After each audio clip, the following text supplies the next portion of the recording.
भारत सरकार की जो ईयर एंड सेल चल रही है और उस ईयर एंड सेल में एक प्रॉफिटेबल कंपनी को निपटा दिया गया है जो प्रॉफिट कमा रही है, जो स्ट्रेटेजिक इम्पोर्टेंस की है और ऐसे व्यक्ति को दी है। मैं आपके सामने उसकी डिटेल्स रखूंगा, तो जब तक आप कागज़ नहीं देखेंगे आप विश्वास नहीं करेंगे मेरी बात का, ये भी मैं कह सकता हूँ, और सारे कागज़ आपके सामने रखूंगा।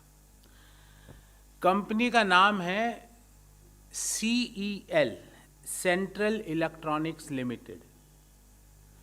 कंपनी का हेडक्वार्टर, कंपनी की फैक्ट्री साहिबाबाद, गाजियाबाद के पास साहिबाबाद में ये कंपनी का हेडक्वार्टर है।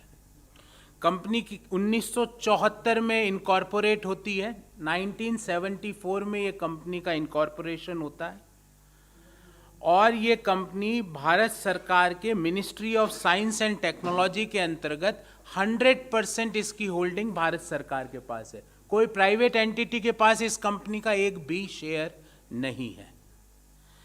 इस कंपनी को आज से 30 दिन पहले 29 नवंबर को, एग्जैक्ट डेट भी मैच हो रही है, 29 नवंबर को इस टोटल 100% इक्विटी को 210 करोड़ में दे दिया गया।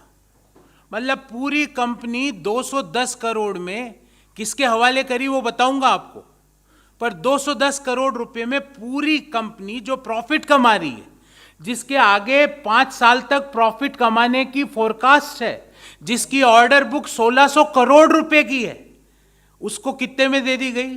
210 करोड़ में। ध्यान रहे साथियों, इस कंपनी की रिजर्व प्राइस सरकार ने निश्चित करी 194 करोड़।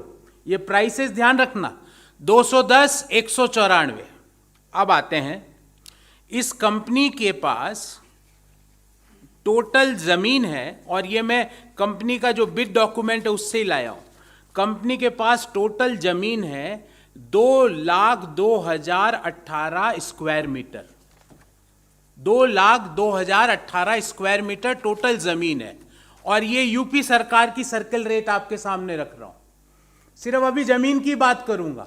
यूपी सरकार की ये सर्किल रेट का नोटिफिकेशन है, UP state industrial development corporation. उसमें कहा गया कि सर्किल रेट है 21,803 प्रति वर्ग मीटर, 21,803 पर स्क्वायर मीटर।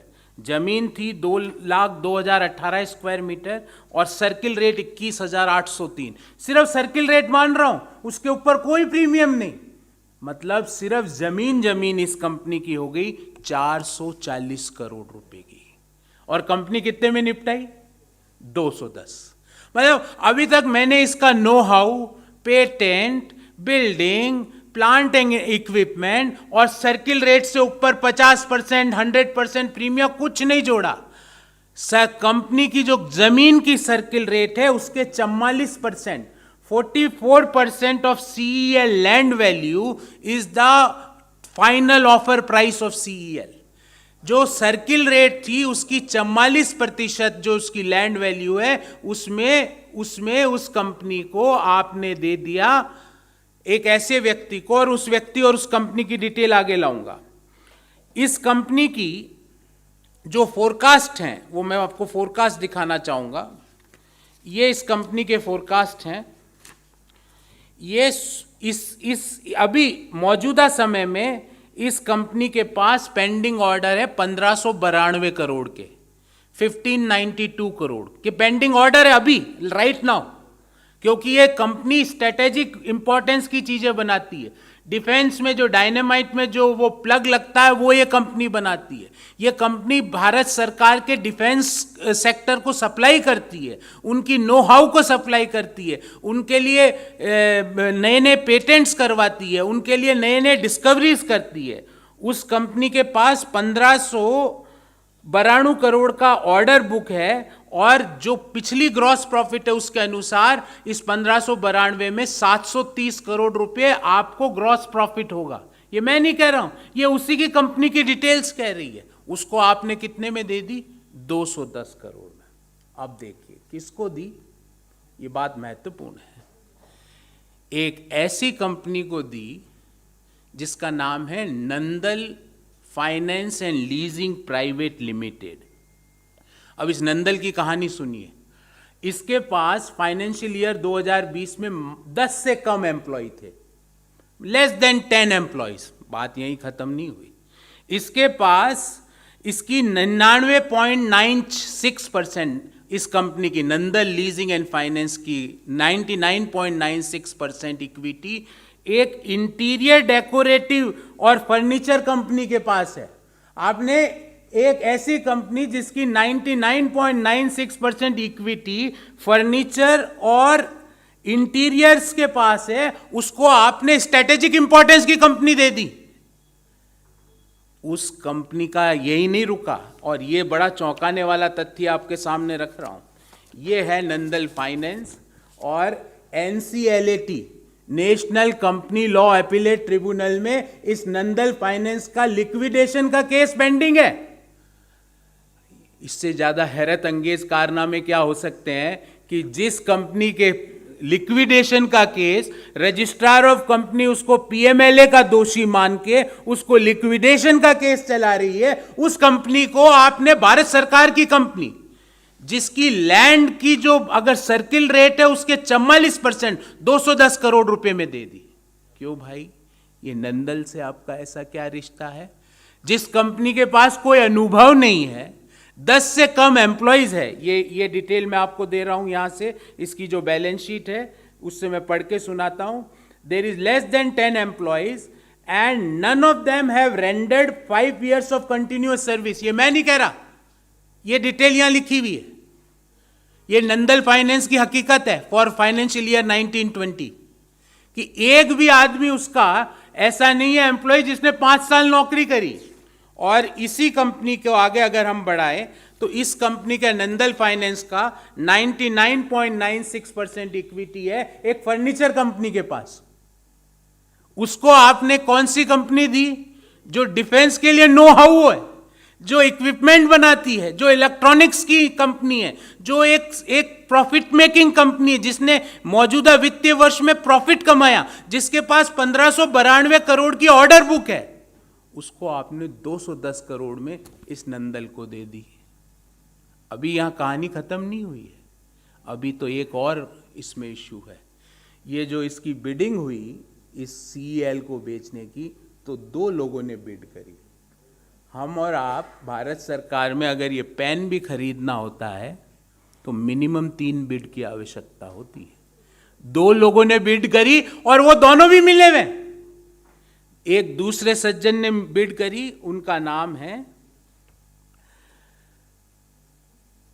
जो दूसरी जो बिडिंग हुई उसका नाम है मैसर्स JPM इंडस्ट्रीज। और अब देखिए नंदल और JPM कैसे मिले हुए हैं। ये डाटा लेके आया हूं। जो नंदल की जो पेरेंट कंपनी है उसमें और JPM की जो पेरेंट कंपनी है उसमें डायरेक्टर कॉमन है। ये सारा मिनिस्ट्री ऑफ कॉर्पोरेट अफेयर्स से सारा डाटा आपको दे रहा हूं। डायरेक्टर कॉमन है इनके, कॉमन डायरेक्टर है इनके।